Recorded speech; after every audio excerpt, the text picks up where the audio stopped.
So what is factor analysis?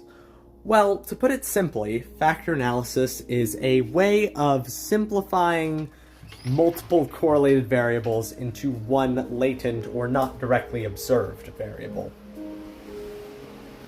Now that probably doesn't mean too much to you, especially if you don't have as much experience with statistics. But I'll try to break it down in a more digestible way. If you've been in the field of psychometrics for a while, you're most likely familiar with it, at least in some capacity, or you've at least heard of a model of it.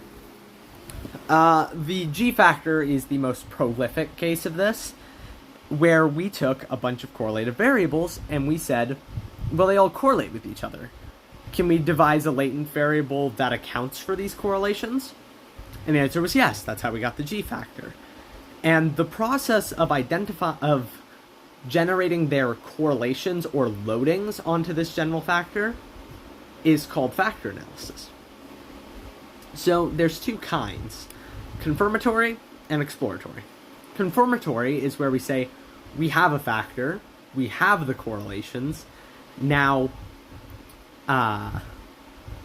just calculate the loadings. The other one is, we have the correlations, but we don't know what factors we want.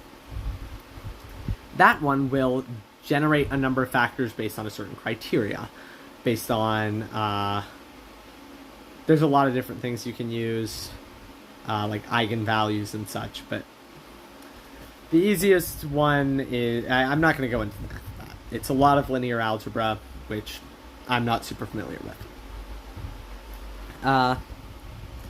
So those two, you might think, why don't we only use exploratory factor analysis? Well, that's more for exploration. Well, confirmatory is more for hypothesis testing. If I say, well, we have this theory in psychology that all these cognitive tasks will load onto a single general factor.